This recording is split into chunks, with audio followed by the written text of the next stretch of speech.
சமூக நலன் மற்றும் மகளிர் உரிமைத்துறை புரட்சித் தலைவர் எம்ஜிஆர் சத்துணவு திட்டத்தின் கீழ் வேலைவாய்ப்புக்கான அறிவிப்பு வெளியிட்டிருக்காங்க. இதில் அலுவலக உதவியாளருக்கு ஒரு காலி பணியிடம், தொகுப்பூதியம் 8000, கல்வித் தொகுதி 8ஆம் வகுப்பு தேர்ச்சி சொல்லியிருக்காங்க. அடுத்தது தகவல் தொகுப்பாளருக்கு ஒரு காலி பணியிடம், இதுக்கான தொகுப்பூதியம் 15000.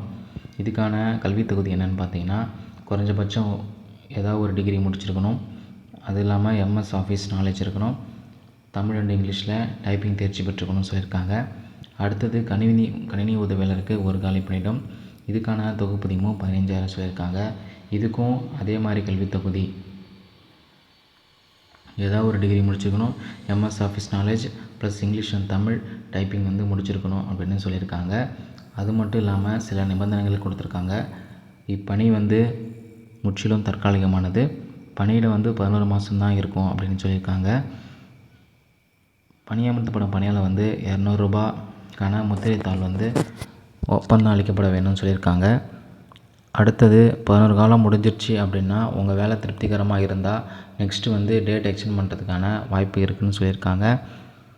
அடுத்தது இந்த பணி முற்றிலும் தற்காலிகமானதுனால எப்போயும் முன்னுரிமையோ அல்லது பணிநிறுவனம் செய்யவோ கோர இயலாதுன்னு சொல்லியிருக்காங்க. அதே மாதிரி அரசு அனுமதிக்கும் காலம் மற்றும் நிதி ஒதுக்கீடு ஏற்பட தான் வேலை இருக்கும் அப்படின்னு சொல்லியிருக்காங்க. தமிழ்நாடு அரசு அலுவலர்களின் விதிமுறைகள் பொருந்தாதுன்னு சொல்லியிருக்காங்க. இதுக்கு அப்ளை பண்ணுற லாஸ்ட் டேட் பார்த்திங்கன்னா பிப்ரவரி 12ஆம் தேதி மாலை 5:45 மணி வரைக்கும் கொடுத்துருக்காங்க. அப்ளிகேஷன் ஃபார்மேட் அஃபிஷியல் வெப்சைட்டில் கொடுத்துருக்காங்க. உங்களுடைய விண்ணப்பங்களை மாவட்ட ஆட்சியரகம், செங்கல்பட்டு 2ஆம் தளம், பி பிரிவு, அறை எண் 3ல் கொடுக்க சொல்லியிருக்காங்க.